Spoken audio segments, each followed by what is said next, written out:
Bismillahirrahmanirrahim. A very important issue which has become a stigma on the face of Islam is the issue of honor killings. Honor killings are rampant in many Muslim societies, and we know that there are many incidents which come to our notice in which men generally kill their near of kin, their blood relatives. It could be their wives, it could be their daughters, in which they think that that lady has brought disrepute to their family, and this disrepute could be any. That this dispute could have many shades. For example, a person could think that his wife is involved with some other person, or that a person's sister has eloped with some other person and run away with him. So it has various forms. But the bottom line is that the men, they think that women have brought dishonor and disrepute to the family, and in this regard, they even go as far as to kill these ladies in cold blood. And we find these incidents every day if we just study any newspaper. Now, even something which is even more ghastly is the fact there are certain Muslim countries in which honor killings are generally given protection by the law. Now, the first thing which needs to be realized is that even if a lady has committed this crime, then the directive of the Quran and Islam is that any punishment which has to be given on a sin or a crime relates to the state. It is not the authority of a person. A person has not been given this authority to punish people in any way. He cannot flog criminals, he cannot cut their hands, he cannot do anything which is stipulated by Islamic law regarding punishments.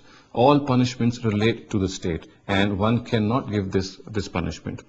And a crime which is as heinous as killing someone, of course, according to the Quran, is warranted in only two situations. The Quran is very explicit. It says, كَأَنَّهُ مَنْ قَتَلَ نَفْسًا بِغَيْرِ نَفْسٍ أَوْ فَسَادٍ فِي الْأَرْضِ فَكَأَنَّمَا قَتَلَ النَّاسَ جَمِيعًا.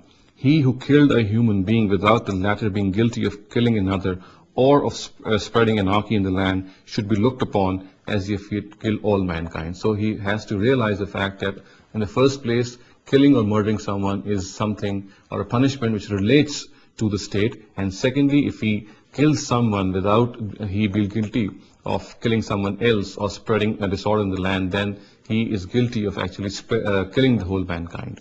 So the other thing which needs to be realized in this matter is also the fact that there are instances in which very pious people, they deviate from the right path, and they have become guilty of certain offenses as grave at times as fornication itself. In this regard, the education and teaching of Islam is that even if a person has faltered, then one must hide his crime.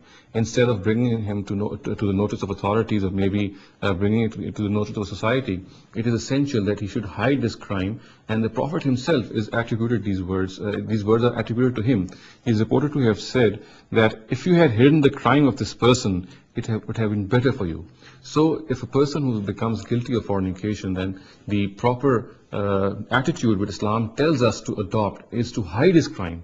And it is only in cases when people become a source of nuisance, or they've spread anarchy and disorder in the society, that these crimes should be taken notice of. Otherwise, one or two instances of this deviation should actually be hidden.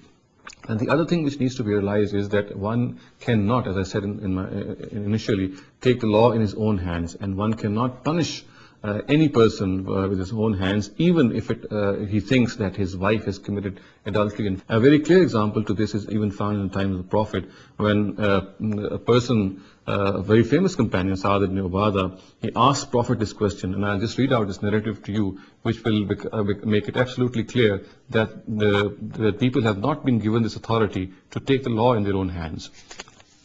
Abu Hurairah reports that Shahzad ibn Ubadah asked the Prophet, if I see some man with my wife, should I still bring 4 witnesses to catch him? The Prophet replied in the affirmative. At this, Saad said, certainly not. I swear by he who sent you, instead of bringing 4 witnesses, should I not pounce upon him and kill with a sword and kill him with that sword? The Prophet said, while addressing the people, listen, what does your leader say to you? Actually, he was referring to Shahzad ibn Ubadah. He has a great sense of honor, yet I have a greater sense of honor than him, and God has even a greater sense of honor than me.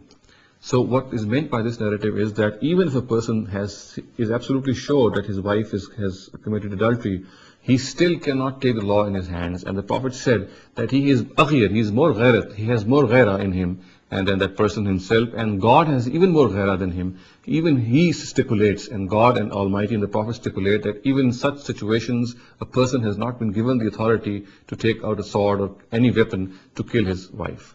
أقول قولي هذا واستغفر الله لي ولكم ولسائر المسلمين والمسلمات.